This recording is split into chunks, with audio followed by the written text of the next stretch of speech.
Hello everyone and welcome back to the middle class opinion. आज the middle class opinion पे मैं एक सवाल से शुरुआत करना चाहता हूँ और वो सवाल ये है कि क्या आप भी बैंक से लोन लेने का सोच रहे हैं? क्या आप भी चाहते हैं कि आपके पास एक आलीशान आशियाना हो, कि आपके आंगन में एक चमचमाती गाड़ी खड़ी हो या फिर आपकी बेटी की शादी धूमधाम से हो? तो मैं आपको बता दूं कि आज द मिडिल क्लास ओपिनियन पे आपके लिए एक बुरी खबर है, क्योंकि बैंकों से लोन लेना एक बार फिर से महंगा हो गया है।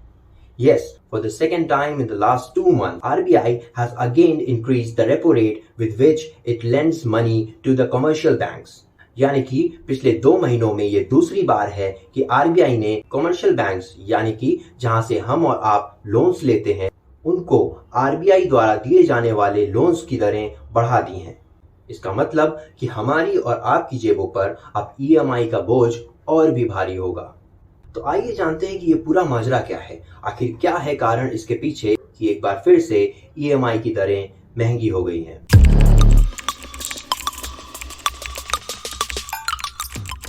तो आपको बताते चलें कि पेट्रोल, डीजल और खान पान की वस्तुओं के अलावा अब बैंकों से लिए जाने वाले लोन की ब्याज दरें भी महंगी हो सकती हैं।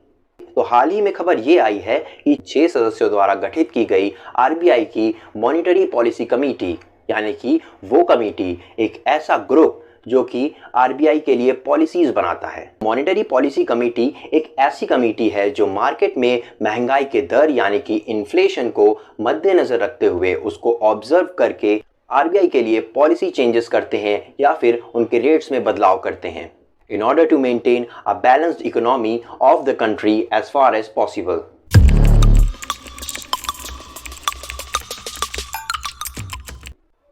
तो आइए सबसे पहले जानते हैं कि जिन बैंक से हम लोन लेते हैं वो बैंक आखिर कहां से लोन लेते हैं, यानी कि अपने कस्टमर्स को लोन देने के लिए पैसे कमर्शियल बैंक्स के पास आखिर कहां से आते हैं।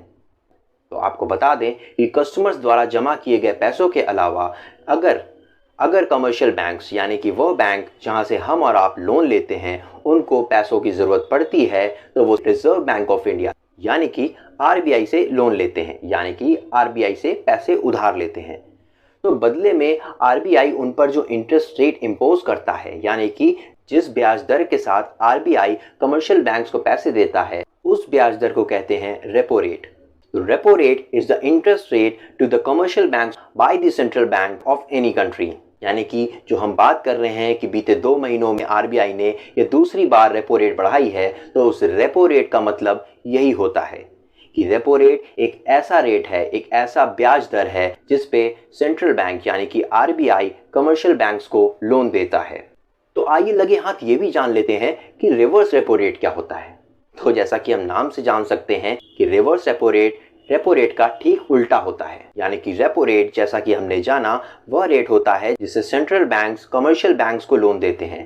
तो वहीं कभी कभी ऐसा भी होता है कि सेंट्रल बैंक्स को भी कुछ फंड की ज़रूरत पड़ती है, यानी कि कुछ पैसों की ज़रूरत पड़ती है, तो वो कहाँ जाए पैसे मांगने? तो वो आता है वापस कमर्शियल बैंक्स के पास पैसे मांगने। तो जिस इंटरेस्ट रेट पे कमर्शियल बैंक्स सेंट्रल बैंक्स को उधार देते हैं यानी कि लोन देते हैं उस रेट को कहते हैं रिवर्स रेपो रेट। हालांकि यहाँ पे रिवर्स रेपो रेट की बात हम नहीं करेंगे, क्योंकि यहाँ पे जो हमारा मुद्दा है वो ये देखने का है कि रेपो रेट की दर में बढ़ोतरी आई है जिससे कि हमारे लोन की ईएमआई में भी बढ़ोतरी हो सकती है। तो पिछले महीने यानी कि मई 2022 में जो रेपो रेट 4.40 था उसमें आरबीआई द्वारा 50 बीपीएस यानी कि 50 बेसिस पॉइंट्स की बढ़ोतरी होने के बाद अब वो रेपो रेट 4.90% पे आ चुका है। तो जिन लोगों को नहीं पता होगा वो ये सोच रहे होंगे कि ये बीपीएस क्या होता है। तो बीपीएस यानी कि बेसिस पॉइंट्स, जिन्हें हम बिप्स भी कहते हैं, वो फाइनेंस में मेजरमेंट की एक ऐसी यूनिट है जिनमें हम चेंज ऑफ रेट्स को मेजर करते हैं या फिर चेंज ऑफ रेट को डिस्क्राइब करते हैं। और एक बीपीएस की वैल्यू होती है किसी भी 1% का 1/100वां भाग, यानी कि 1 BPS is equals to 1/100th part of a percent. आइए अब इसे एक उदाहरण के रूप में देखते हैं। तो मान लीजिए कि पिछले महीने का इंटरेस्ट रेट 9% था और उसमें 0.50% की बढ़ोतरी हुई और वो अब बढ़कर 9.50% हो गया है। तो हम ये कह सकते हैं कि 9% ऑफ इंटरेस्ट रेट में 50 बीपीएस बढ़ोतरी हुई, यानी कि 9% के इंटरेस्ट रेट पर 50 बीपीएस की बढ़ोतरी के बाद अब उसका रेट 9.50% है। तो इसी तरह आरबीआई ने पिछले महीने की रेपो रेट जो कि थी 4.40%, उसमें 50 बीपीएस बढ़ोतरी करके उसको 4.90% कर दिया है। तो आइए जानते हैं कि what is the reason behind increase in repo rate.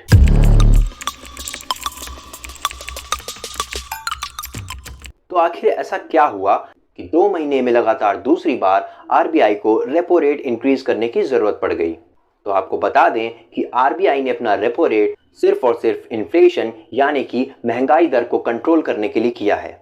So due to the inflation happened because of the increase in price of petrol, diesel and other food items because of various reasons such as ongoing war and other factors, RBI has increased its repo rate. तो अगर central bank ने commercial banks पे repo rate increase किए हैं तो ये तो जाहिर सी बात है कि उस बोझ का कुछ प्रतिशत कमर्शियल बैंक्स हमारी जेब से वसूलेंगे और इसीलिए ये कहा जा रहा है कि लोन लेना अब और भी महंगा हो सकता है। So let's see what is the middle class opinion on this gradual rise of repo rate.